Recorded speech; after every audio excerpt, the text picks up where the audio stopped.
What's up guys, my name is Zero Heroes and welcome back to more Call to Arms Gates of Hell news. And I know you've all been asking where have I been, what's happened during the week, and I only uploaded one video during the week and I'm sorry, I'm very sorry. I just been very hectic with work and you guys know all about that recently. I'm not going to go on a whole spiel about it, but basically it's just been quite hard on work. So that's all I'm going to say, and I'm sorry if I haven't, but I'm going to make it up to you. I promise you I am, and I do promise you that I will make it up to you. But anyway, besides that, I hope you guys have all had a brilliant weekend. If you have, let me know what you've done down below. And today we have a very exciting update. This is Developers Update 103.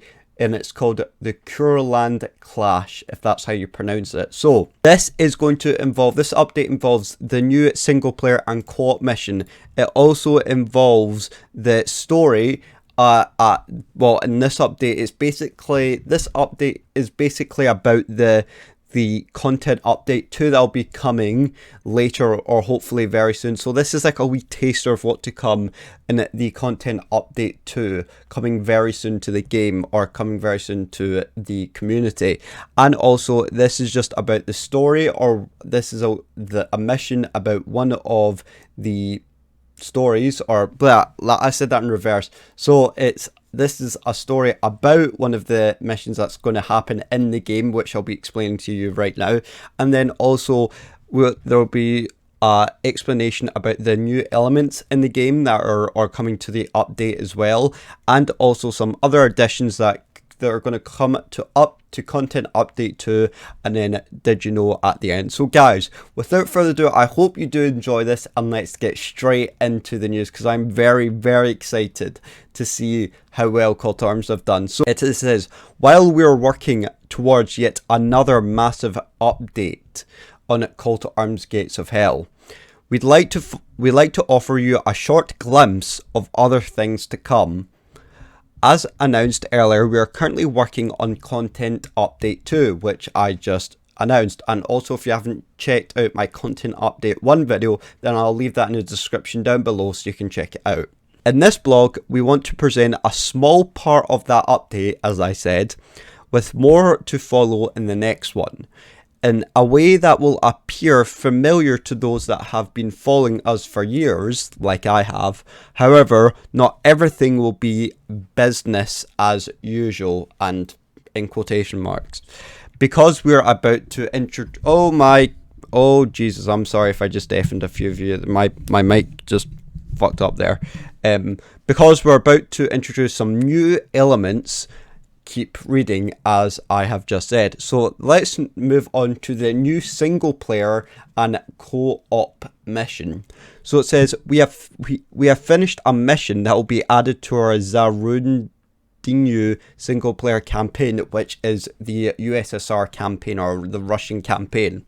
It will be added at the end of the current storyline. It takes place in October 1944. So it's kind of like the late end of the war, kind of coming to the end of the war. A co-op version of this same scenario will be included as well, so you can also play this game or this mission with your friends as well if you'd like to. So this is now we're going to talk about the historical background of this mission. So let's get into this. So it says September/October 1944. The Red Army has resumed its advance after a pause. They had halted in August when Operation Bagration ended. I think that's how you pronounce it. Already, it seemed obvious that the next step would be an attempt to cut off the German army group north from the rest of the front. The Germans were not very optimistic about their chances, and having suffered applying losses in previous months. I don't know why I frickin' just had a seizure there. To think they would be able to hold on to the COURLAND was not very realistic at all. But evacuations of civilians was not even ordered. Instead, they would receive orders to dig deep and defend any attempt by the Red Army to reach the Baltic Sea. As far as they were able to, they built a layered defense to consolidate their positions as illustrated before. So as you can see, we have a picture. I'm going to try and see if I can zoom in. Unfortunately, with these key things here, unfortunately I don't understand because it's in Russian. So if I got any Russian viewers out there, maybe you can translate it in English, maybe help me out. So that'd be very nice. So as you can see, like this whole area, this kind of red and blue line is kind of where the Russians would be holding out against the Germans. So as you can see, like you've got like they're holding it all the way across, right across this line right here. Or no, was it the Germans? I can't like think. When I read, I don't think, and when I think, I don't read. So yeah, quote of the day. And so this is the Soviet offensive. Oh, so it's the Germans who are dug in, so it's the Soviets who are attacking. So the Soviet offense, note the 4th defense line east of Memel Klaipeda. I'm definitely pronouncing that wrong, but as you can see, that the Russians are doing an offensive. So they did. So yeah, I was right. So they did hold out, and now they're doing an offensive against the Germans, which is going to be really cool. I'll just zoom in a wee bit so you guys can see it as well.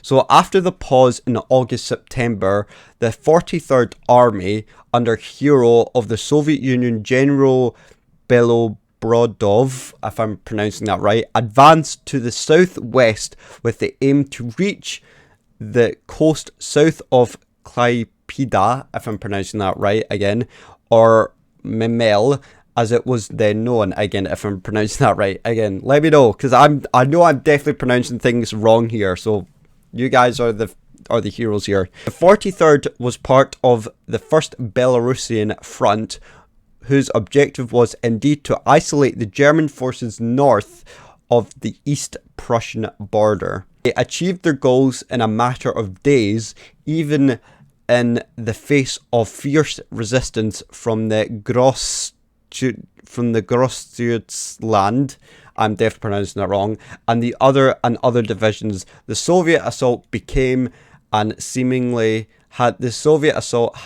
become seemingly unstoppable. And this is Major or General Belovbrodov, around the 1950s. So this is him after World War II has ended. As you can see, a very good looking man, as you can see. So now that, and the mission, so that was the historical background of the mission. But now our mission in this game takes place on the 8th of October. So this was actually, I would say, so on October 1944. So this was actually, I would say, so where was it? Go down.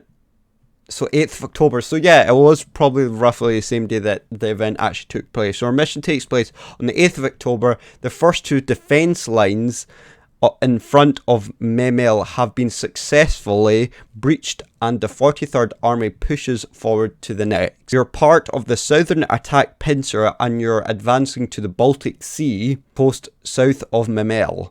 You have been tasked to breach the 3rd defense at the first possible opportunity. So that is our task. We have to breach the defense at the first possible opportunity. As you can see, we've got a nice we've got Germans holding out in kind of a wrecked house here. You see they've kind of set up sandbags with nice heavy machine guns. So those look like MG42s possibly, and then you've got is this I can't remember what this one is, like the SDK. I can't remember what that's called.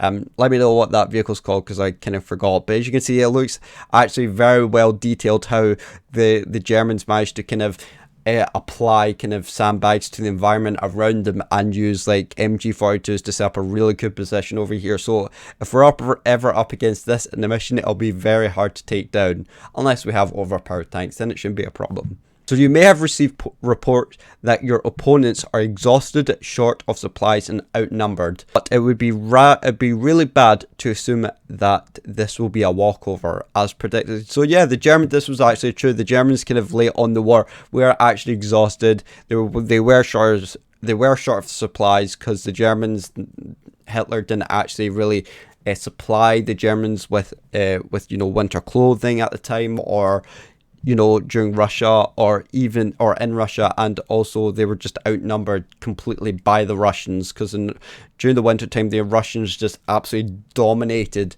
the Germans with the Siberian forces, which are especially equipped for the winter. One of your enemies is known to be a tough cookie who has survived Stalingrad, so don't expect him to retreat or surrender. And this is a picture of the German unit. This German unit was there. The officer in this photo is Obsert Willy Lankiat, I think that's how you pronounce it, who got heavily wounded near Memel on October the 15th. So as you can see, that's the picture here. It's so cool how Call to Arms Gatesville managed to get very accurate descriptions of photos and the historical reference of these. I love it, because I actually learned so much from it, and I hope you guys learn something from it too. Even if you know a lot about history and probably know about it, it's still really cool to find out information, or really cool to find about individual people or generals during the war and what they went through. So it's really cool to see that. Your orders are to lead the assault on defensive positions. Speed is of the essence. The enemy might be moving in some reserves, and you might have to reach the coast the day after tomorrow. You'll have to balance aggression and caution, and make sure you do not fail your general. You hear that? Don't fail me. Or risk an investigation or interrogation by the NKVD, which unfortunately I don't know what that means. I don't know who they are. So if you guys know who they are, they must be like the Russian, I don't know who the NKVD are. So if you guys know who they are, let me know. Fortunately, it's entirely up to you to pick the units you consider to the best suited for this operation. So that's actually very good. So I like how now Call to Arms now actually give you an opportunity to pick your units for this mission, because in all the other missions, well, I actually haven't even played really much of the Russian campaign, but especially with the German campaign, you aren't able to pick your own units. It's what the game gave you. So I'm very glad now that Call to Arms are now kind of being our Gates of Hell, are now making this more open-minded. So that means you can strategically see what different players take to this to the campaign, to this mission, and also to see whether they end up making the right decision, which is awesome. So now that that was kind of like the historical history and also our objective in this mission. Let's go now on to the new elements of this, which I can't wait, because there are some cool new elements definitely coming to this game. So it says this mission is in a way will pay tribute to where we come from and where we are going, which is very true. Where we come from, in a nutshell, is a desire to take as much input from the community as possible while developing something that honours the veterans of World War II. And that's what I love about this game. And this is what I love about this game compared to any other World War II game, that this game, the developers actually listen to us, listen to the community, as well as honouring the veterans of World War II who might have passed away or are still alive, and they're just honouring them. So they're listening to us, but also honouring the people who served in the war. And it's absolutely just amazing to hear these campaign stories about it. And also just the developer, I've just never seen developers that listen to the community so much, because all the games that I played during my young years, and also they made games, but they never really listened to the community well. Whereas this Gates of Hell, unlike Medal of Russia Squad 2 or Call to Arms currently, they listen to their community, but they don't they take things and then they just chuck it in. Whereas Gates of Hell really do listen in and really take it bit by bit, considering specific details that you guys put into the community, give ideas to it, which I absolutely love. So, and it's just the fact that they're honouring the veteran of World War II is an absolute amazing thing to see, because it just makes me glad that I bought this game, and honouring these veterans is just such an honour for me as well, because it's just amazing to see what it was like for veterans back in the day to put it into a game now. As much as it might not be 100% accurate, but it's still just amazing to see. The mission was crafted with a lot of repeated feedback from the community in mind. Maybe this was something you suggested.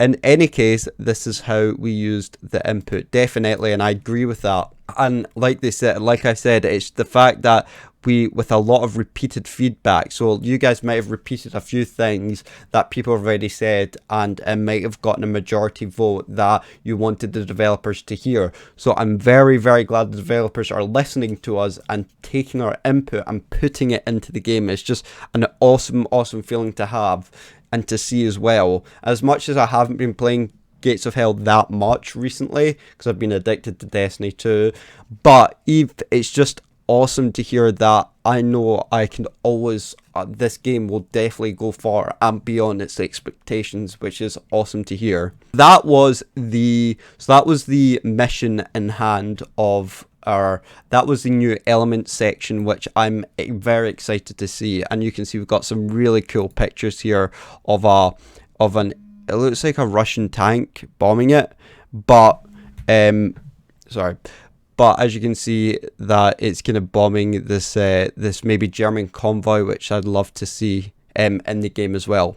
And you can see we've got the FU-152 or the ISU-152. Looks like an ISU-152 because it was late in the war, so the Russians did have these vehicles as well. It says, so now let's move on to the kind of last thing about the new elements, which says it's a huge battle that can be played in any direction and completed in any order, because all you need to do is complete all of the objectives, which is very true. Besides being endlessly playable because of its layout, the mission takes advantage of the recent Doctrine Selection feature, which I did mention in my last video, because the recent Doctrine Selection which they added into the game has been fantastic. I mean, it seriously has changed the game a lot, and I absolutely love this. And the fact that they're now putting this into the campaign shows that I'm predicting that they'll definitely put this feature into more campaigns, into more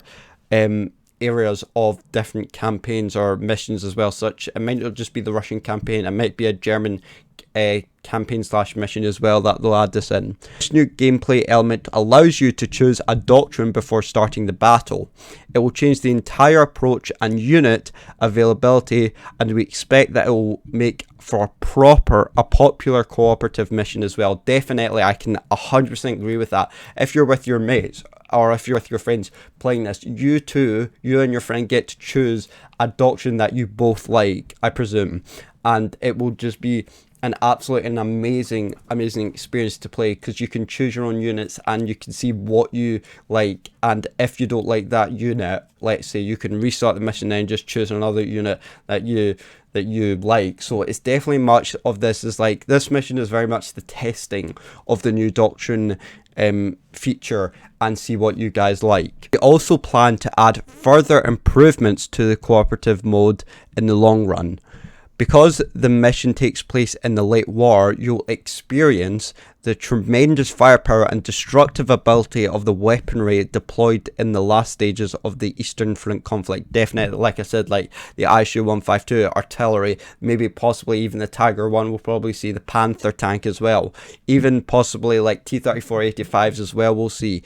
And maybe big like ZIS-2 guns, or even bigger like this, and even Katushkas as well, which we might see, which would be awesome.